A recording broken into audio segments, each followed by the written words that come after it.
बस एक ताकतवर फोन कॉल हुआ और जो अफसर सच सामने लाया था वही खुद मुसीबत में फंस गया। गिन्नी मिनिस्टर को आगाह करती है, कुछ तो गड़बड़ है, सावधान रहिएगा, आज कुछ बड़ा होने वाला है। अंजलि अवस्थी कसम खाती है कि इस केस को ऐसे फ्रेम करेगी कि युवराज ठाकुर, मंत्री जी, उदय प्रताप राजवंशी, दामोदर मौजूमदार, गिन्नी और प्रकाश त्रिपाठी, कोई भी नहीं बचेगा। और तभी वेद राजवंशी कहता है, आपका हथियार अब भी कमजोर है, इसलिए मैं एक मजबूत हथियार लेकर आया हूँ। आखिर क्या वो मजबूत हथियार, क्या उसी से खुलेगा मंत्री का असली चेहरा? इधर रानी मौजूमदार मंत्री को चेतावनी देती है, वो महक तक पहुंच जाएगी। नाम सुनते ही राघव बेचैन हो जाता है, कौन पहुंच जाएगा महक तक, कहाँ रखा है महक को?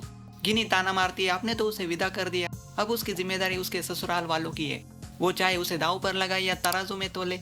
इसलिए युवराज ठाकुर अपनी ही पत्नी महक ठाकुर की डील कर देता है मंत्री से। साउथ दिल्ली की 500 करोड़ की प्रॉपर्टी के बदले महक, क्या कोई पति इतना गिर सकता है? राघव का गुस्सा फट पड़ता है, लेकिन गिन्नी का सच और भी खतरनाक है। आज आपके पापों का प्रायश्चित करेगी आपकी बेटी महक। राघव चिल्लाता है, उसे बचाएगा कोई, और वो है एडवोकेट अंजलि अवस्थी। और फिर एंट्री होती है एसीपी पंकज पुरोहित की अंजलि और वेद के साथ। वो उस महफिल में पहुंचते जहाँ महक को नचाया जा रहा है। एसीपी पंकज पूरी महफिल पर पानी डाल देते, माहौल तबाह।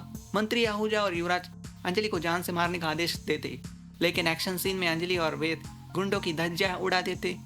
वेद युवराज का युगो तोड़ देता है, हड्डियां तक चूर। और तभी एसीपी पंकज एक्सपोज करते 500 करोड़ की वो गंदी डील। प्रकाश, दीपिका, उदय प्रताप, सबके चेहरे से रंग उड़ जाता है। अंजलि सीधे मंत्री की गिरेबान पकड़ती है, 2-3 जोरदार थप्पड़। मंत्री की सत्ता को पहली बार चोट लगती है। मिनिस्टर ऑर्डर करता है, एसीपी चल इन सबको निकाल यहाँ से, वरना सस्पेंड कर दिए जाओगे। मंत्री एक फोन घुमाता है, ऊपर से ऑर्डर आता है। एसीपी पंकज को झुकना पड़ता है। अंजलि और वेद हैरान, और तभी अंजलि गन उठाकर मंत्री के सिर पर तान देती है। कल दुनिया के सामने सबका सच आएगा। अचानक लाइट्स बंद, अंधेरा और सब फरार। अंजलि राघव को कॉल कर बताती है, मैं को बचा लिया है उसने। गिन्नी फोन छीन लेती है। अंजलि चेतावनी देती है, कल तू नहीं बचेगी, सारे एविडेंस डॉक्यूमेंट्स मेरे पास है। राघव केस लड़ने से मना कर देते, लेकिन गिन्नी कहती है, केस तो आपको लड़ना ही होगा। कैसे, यह अभी आपके सोच से बाहर है। यह सभी डर जाते हैं, खासकर युवराज बोलता है, कुछ तो करना होगा और ना सबसे पहले मैं फंसूंगा। मिनिस्टर अपनी पावर का यूज करके ऑर्डर करता है, कल सुबह होने से पहले उस एसीपी के हाथ में सस्पेंशन लेटर पकड़ाओ। प्रकाश बोलता है, अगर मंत्री जी बच गए ना तो हम सब बच जाएंगे। युवराज अपने बारे में पहले सोचता है, वो बोलता है, वो एडवोकेट अंजलि और महक, वो पहले मुझे एक्सपोज करेंगे, मैं फंस जाऊंगा। युवराज के दिमाग में आइडिया आता है, उस अंजलि का बाप एडवोकेट गणेश अवस्थी, अगर उसे पकड़ लिया तो अंजलि के रास्ते बंद हो जाएंगे।